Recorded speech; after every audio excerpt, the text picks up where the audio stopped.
खुदावंद के बाबरकत जलाली नाम में आपकी सलामती चाहता हूँ।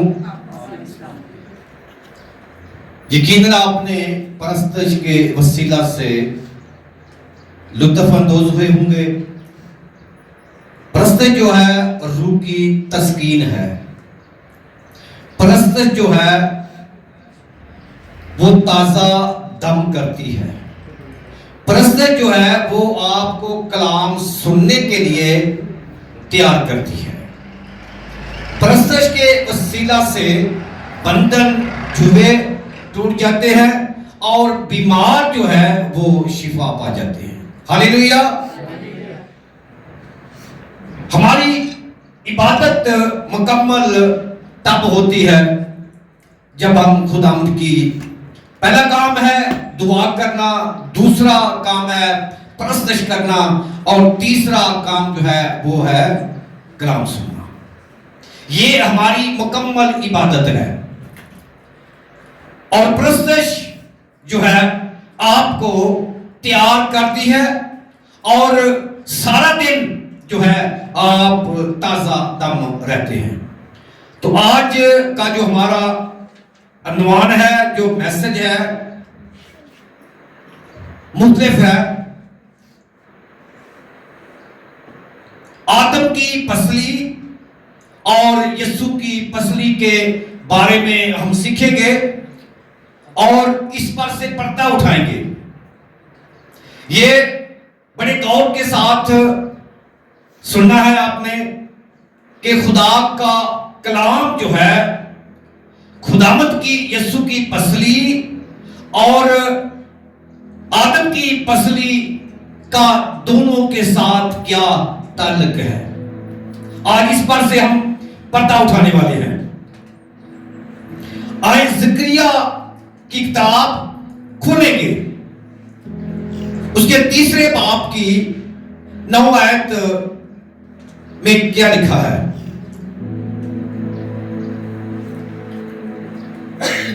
क्योंकि उस पत्थर को जो मैंने यशुआ के सामने रखा, देख उस पर 7 आंखें, देख मैंने इस पर निंदा करूंगा, रब्बुल फाज फरमाता है, और मैं इस मुल्क की बदकिरदारी को एक ही दिन में दूर करूंगा।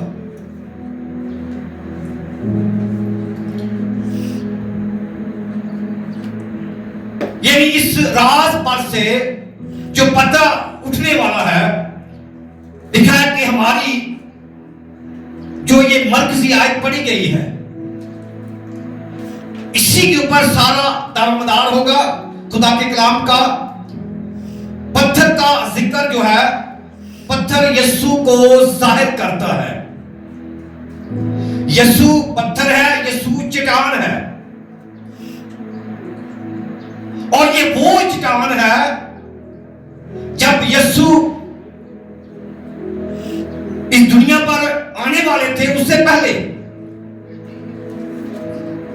मूसा से खुदा ने कहा, इस्राएली कौम जब आई मिस्र से निकलकर तो पानी के लिए चिल्लाने लगी, और खुदावंद से मूसा ने कहा, ऐ खुदा अब मैं क्या करूं।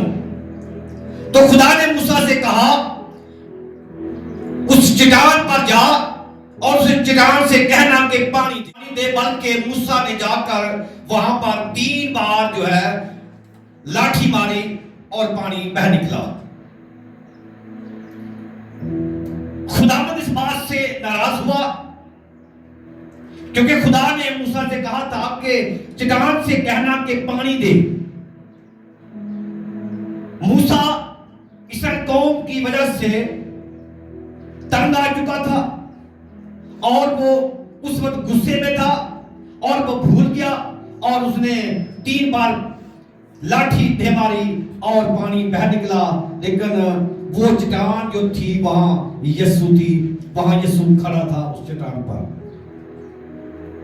इसी बात से खुदा ने मूसा को जो है उस सरजमीन पर जाने से रोक दिया कि तू वहां नहीं जा पाएगा।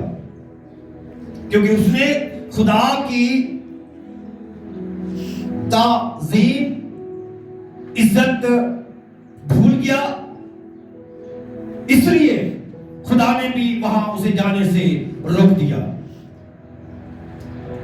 फिर 7 आंखों का जिक्र है। 7 का अदद जो है वो कामलियत का अदद है। इसलिए 6 दिन हम काम करते हैं और 7वें दिन खुदा के घर जाते हैं। यानी 6 दिन आपने जो कुछ किया है, 7वें दिन हम खुदा की इबादत करके उसे मुकम्मल करते हैं। इसलिए ये सब्बत का दिन, ये संडे का दिन जो है पाक और मुकद्दस दिन है। इसलिए ये कामलियत का दिन है, क्योंकि यीशु कामल इंसान और कामल खुदा है। फिर मुकाशवा की किताब के अंदर 5 बाब की 6 आयत में बर्रा, फिर 7 आंखें, 7 सींग का जिक्र है और 7 ही रूहें हैं जो जमीन पर भेजी जाती हैं, भेजी गई, और जिबा किया हुआ बर्रा जो है वो यीशु कहलाता है। और जो 7 सींग है ये ताकत की अलामत है, और 7 रूहें जो है ये जमीन पर भेजी गई। यीशु जो कि खुदा का बर्रा और गुनाह का कफारा देने के लिए जिबा किया हुआ बर्रा है। मत्ती की इंजील उसके 21 बाब की 42 आयत के अंदर यीशु ने शिगिर्दों और लोगों से कलाम किया।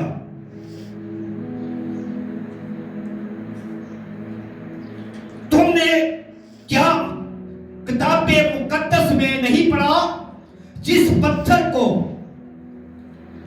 मीमारों ने रद्द कर दिया वही तोड़ने के सिरे का पत्थर ठहरा।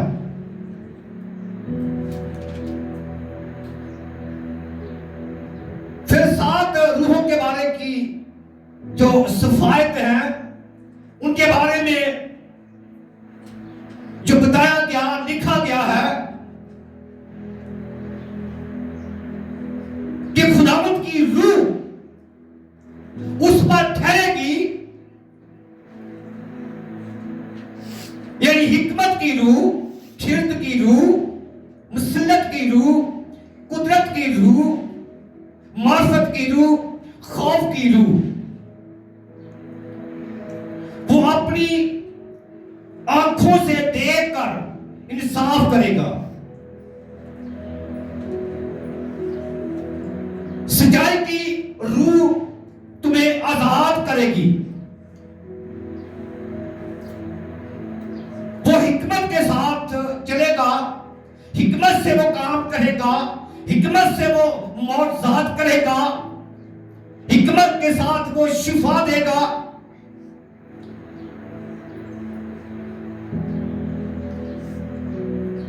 और अपनी कुदरत से बड़े बड़े अजीब गरीब काम करेगा।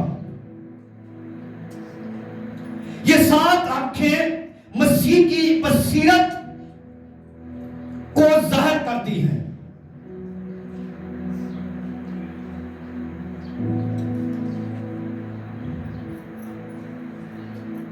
जो कि मजबूत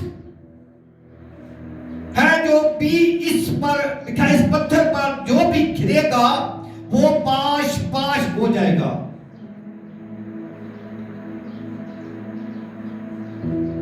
पत्थर के साथ यीशु को तशबीह दी गई। और ज़करिया की किताब, यसाया की किताब, मत्ती रसूल की अंजील यीशु की तरफ जो है ये इशारा है।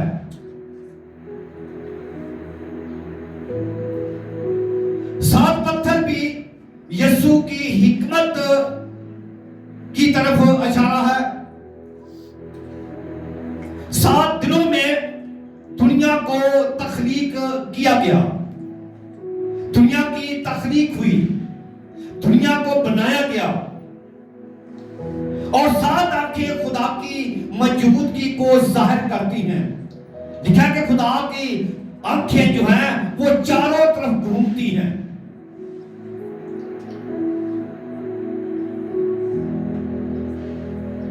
आपको बताना चाहता हूं कि 7 आंखें, 7 पत्थर मसीह की बसीरत को जाहिर करते हैं, और खास बात के इस अलामत को समझना और इस पर अमल करना और खुदा के कलाम के अंदर झांकना, खुदा के कलाम पर चलना,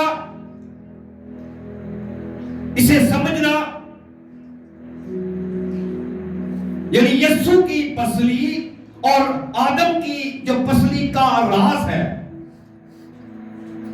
लिखा कि फिर आदम पर जो खुदा ने गहरी नींद भेजी।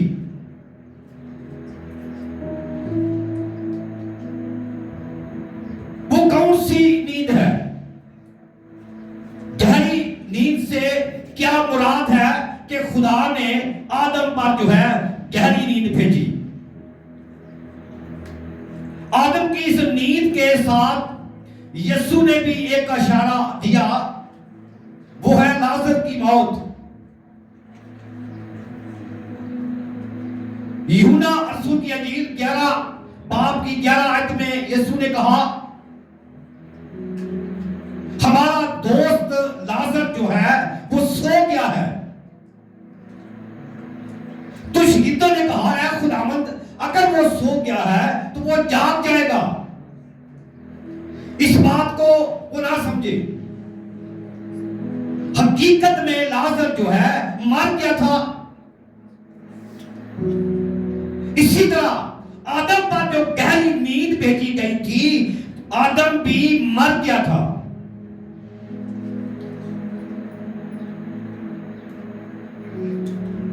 तो खुदावंद ने उसका ऑपरेशन किया।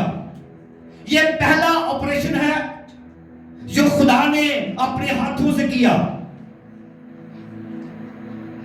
लिखा है कि जहां डॉक्टर हकीम फेल हो जाते हैं वहां पर खुदा का जलाल जाहिर होता है। तो यह पहला ऑपरेशन जो है खुदा ने अपने हाथों से किया।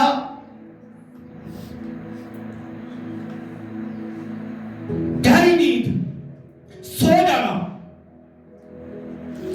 मौत को जाहिर करता है। यह मौत की नींद है।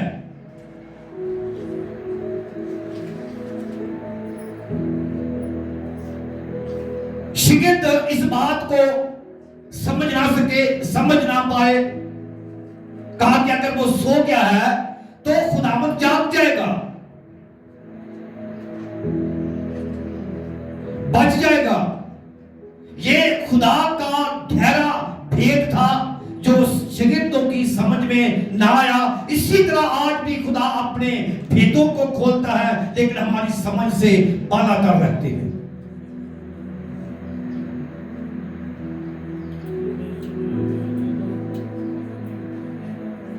खुदावंद के कई तरीके हैं और कई रंग हैं जो इंसान जो है उसे समझना मुश्किल होता है, समझ नहीं आती। वो आराम की नींद के बारे में समझे थे कि शायद खुदावंद यीशु कहता है कि वो आराम की नींद सो गया है। आज तक हम यही समझे थे कि आदम जो था वो गहरी नींद सो गया,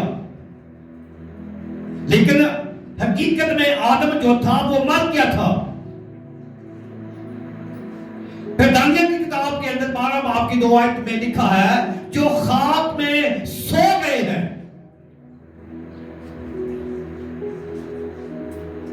जो खाक में सो गए हैं, उनमें से बतेरे जो हैं जाग उठेंगे। याद रखिए, जब मसीह आएगा, जब मसीह कब्र में से जी उठा तो बहुत सारी रूहें जो सो गए थे खुदावंद में, जाग उठे थे। इसी तरह जब खुदावंद अपने मुकर्रर फरिश्तों के साथ आएगा तो जो मसीह में सो चुके हैं, जो मसीह में मरे हैं, वो जाग जाएंगे, और जो मसीह में नहीं मरे, नहीं सोए, वो नहीं जी उठेंगे। वो क़यामत के रोज जी उठेंगे। पहली क़यामत वो है जब खुदावंद यीशु अपने मुकर्रर फरिश्तों के साथ आएगा और कलीसिया को उठा लेगा। ये पहली क़यामत है। फिर दूसरी क़यामत होगी।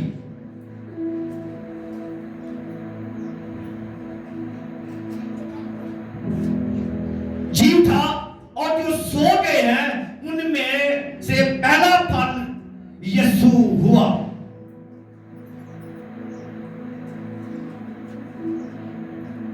आदम पर मौत की नींद जो खुदावंद ने भेजी ताकि खुदावंद उसका ऑपरेशन करके हवा को बनाए। जो कहा जाता है कि इंसान आदम की एक पसली कम है।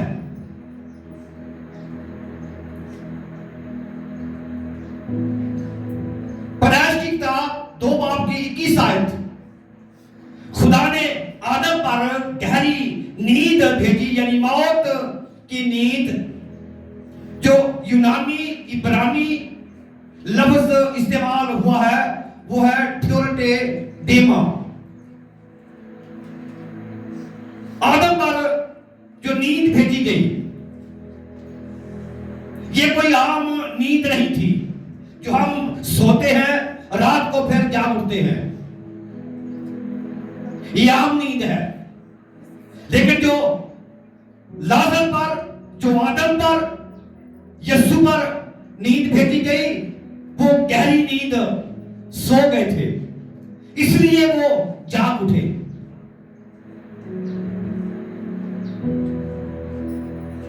यानी मौत की नींद।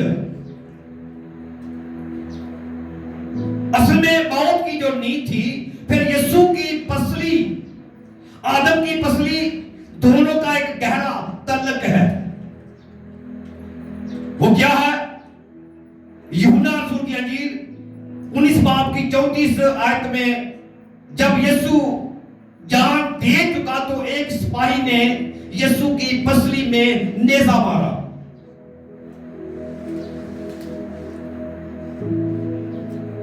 खून और पानी जो है बह निकला।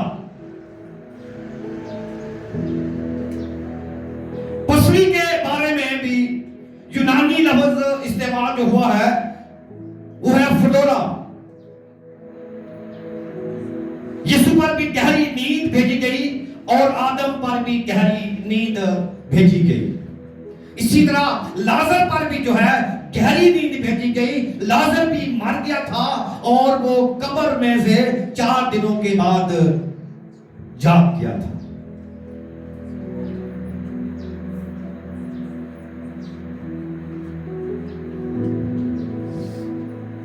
जो नेजा मारा था उस वक्त यीशु जान दे चुका था।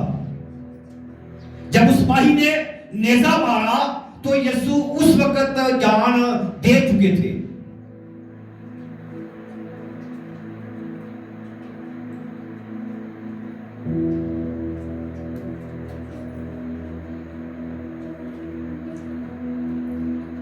दो खास पॉइंट इसके हैं।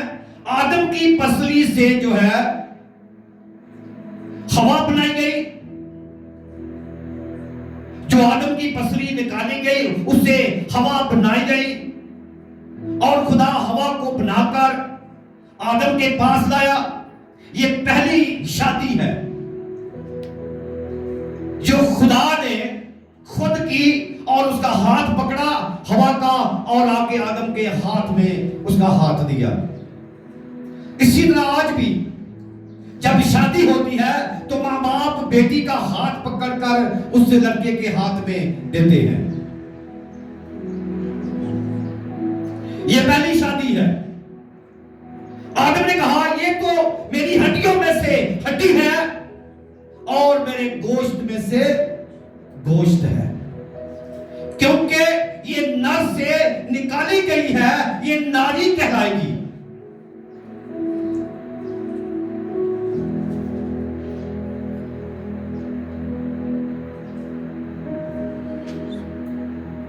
जब यीशु 3 दिन के बाद मुर्दों में से जी उठा, तो कलीसिया का आगाज हुआ। मसीह की जो पसली में नेजा मारा गया, उसमें से कलीसिया बनाई गई, और आदम की पसली से क्या बनाई गई? हवा बनाई गई।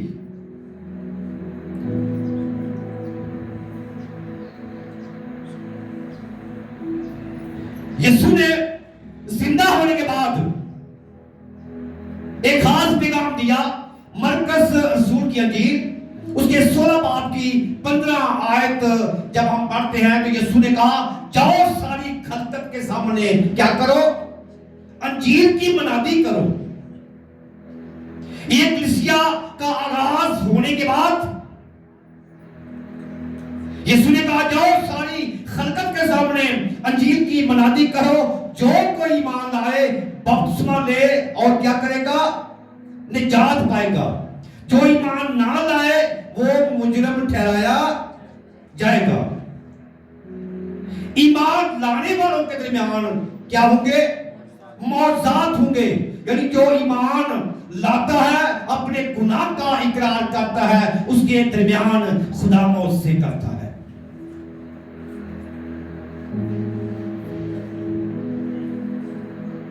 फिर लिखा है, अगर कोई हलाक करने वाली वो चीज पी लेंगे, उन्हें कोई जर ना पहुंचेगा। वो बीमारों पर हाथ रखेंगे तो वो अच्छे हो जाएंगे।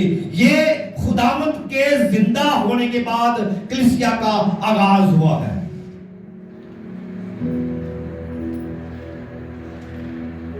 चालीस दिन और रात उनके साथ कलाम करता रहा। यानी यीशु की पसली से खून, पानी जो बह निकला था, इस पर से भी पर्दा उठाएंगे। अहबार की किताब खोले तो 17 बाब की 11 आयत में लिखा है, क्योंकि जिस्म की जान खून में है। यीशु का जो लहू सलीब से बहाया गया, जो पसली में नेजा मारा गया, उस खून के साथ कलीसिया बनाई गई। क्योंकि खून में जान है। यीशु का लहू आपको जिंदगी देता है। इसीलिए बीमार के ऊपर यीशु का लहू मांगते हैं। लहू उठा खड़ा करता है, लहू जिंदगी बख्श देता है, लहू ताजगी देता है, लहू जो है मुर्दों को जिंदा भी करता है।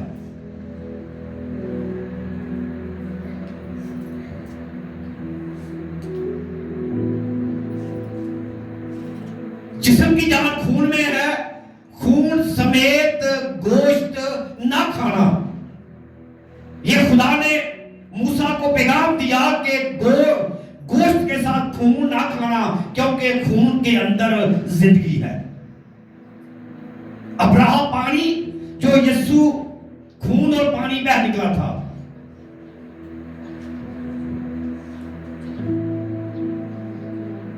खून और पानी जो बह निकला, खून जिंदगी देता है, क्योंकि खून में जिंदगी है। और पानी का क्या मतलब हो सकता है? जो यीशु की पसली से पानी बह निकला, इसका क्या मतलब हो सकता है? ये नई तखलीक देता है। पानी जो है नई तखलीक देता है। आप बपतिस्मा पाकर नई जिंदगी के अंदर दाखिल होते हैं।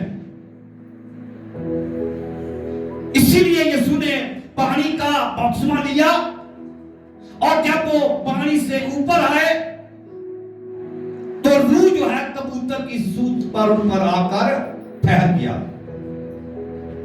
पानी जब आप बपतिस्मा लेते हैं तो पानी आपको नई जिंदगी देता है, और अपना पुराना लिबास, गुनाह का लिबास उतार देते हैं और नया लिबास ऊपर पहन लेते हैं।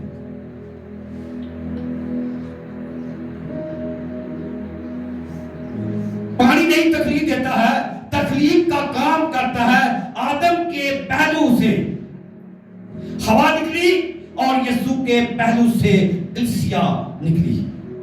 कलीसिया का आगाज हुआ। इफ्सियों के खत में 5 बाब की 26 आयत है, ताकि इनको कलाम के साथ पानी से गुस्ल देकर साफ करके मुकद्दस बनाए। इसलिए पानी का बपतिस्मा लेना ये आपको मुकद्दस बनाता है, आपको रास्तबाज बनाता है। आप रास्ते के काम करते हैं, आप खुदा के साथ चलते हैं, आप मौजाद करते हैं। खुदा आपकी जिंदगी के अंदर जलाली काम करता है। इसलिए पानी जो यीशु की पसली से बह निकला वो आपको नई जिंदगी और नई तखलीक देता है।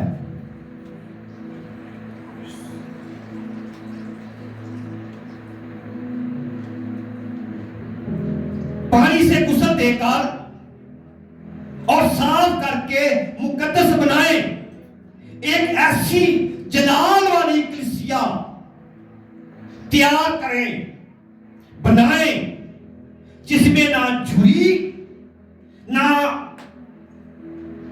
ना झुरी हो, बेऐब हो और ना कोई दाग धब्बा हो। और चौथी जो बात है वो है यीशु जो है आपका दूल्हा है। कलीसिया जो है, जो यीशु की पसली से बनाई गई है, निकली है, कलीसिया यीशु की दुल्हन है।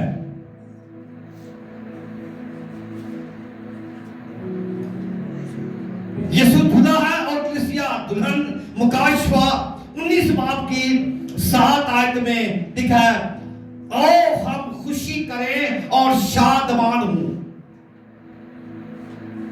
कलीसिया को इसीलिए कहा गया है जमा होने से बाज ना आए और खुदा के हुजूर जमा हो। जहां मेरे नाम के 2 या 3 जमा है, मैं उनके दरमियान मौजूद हूं। खुशी करें, शादमान हूं, उसकी तमजीद करें, इसलिए कि बर्रा की शादी आ पहुंची है। हमारा ईमान है कि खुदावंद जल्द आने वाला है और अपनी दुल्हन को, अपनी कलीसिया को अपने साथ उठा कर ले जाने वाला है।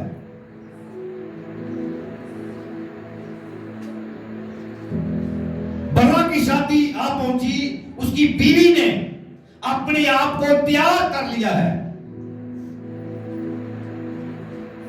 हम यीशु की बीवी है, कलीसिया है, इसलिए वो अपनी दुल्हन को आकर ले जाने वाला है। जितना जिस्मानी दूल्हा उसके लिए तैयारी की जाती है, कपड़े बनाए जाते हैं, जेवरात बनाए जाते हैं, ताकि हम बेटे की, उस दूल्हे की जो है शादी करें। उसके लिए मुकम्मल तैयारी की जाती है, वलीमा किया जाता है। इसी तरह आपका भी वलीमा होगा, कलीसिया का वलीमा होगा। जब यीशु दुल्हन को उठाकर ले जाएगा, फिर उसे तैयार करेगा, पाक साफ करेगा, फिर खुदा के सामने उसे पेश करेगा। उस वक्त कलीसिया का वलीमा होगा।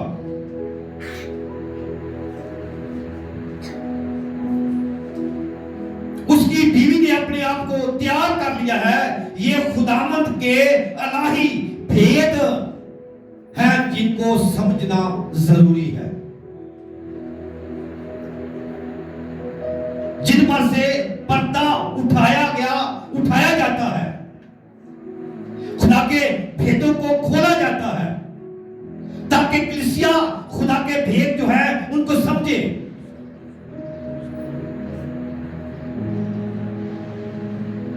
खुदा के भेदों को जानने के बयान करने की थोड़ी सी कोशिश की जाती है। इंसान कुछ भी नहीं है, सब कुछ आपका यीशु है, खुदावंद है, खुदा का बर्रा है, दूल्हा है जो आपको त्याग करता है। यीशु का लहू हमें जिंदगी बख्शता है, यीशु का लहू हमें ताजगी बख्शता है, यीशु का लहू हमें नई जिंदगी देता है। उसने फरमाया, राह, हक और जिंदगी मैं हूं, कोई मेरे वसीला के बगैर बाप के पास आता नहीं है। हम यीशु के बगैर कुछ भी नहीं है, खाली है। जैसे लिखा कि ठनठनाता पीतल और चनाती जांच। हम पीतल की तरह अगर अंदर से खाली है तो फिर हम कुछ भी नहीं है। जिनके अंदर खुदा का कलाम होगा, जिसके अंदर खुदा का रूह होगा, वो ठनठनाते पीतल की तरह नहीं, बल्कि खुदा के रूह से ममूर और खुदा के रूह से ताजा और यीशु की दुल्हन बनकर वो उठाए जाएंगे। आइए अपने सर खुदा की हुजूरी में झुकाएं, दुआ मांगें कि खुदा हमें ये फजल बख्शे कि हम खुदा के साथ वफादार रहें और उसकी वफादारी में रहकर हम उसके नाम को इज्जत और जलाल देते रहें, क्योंकि वही जलाल के लायक खुदा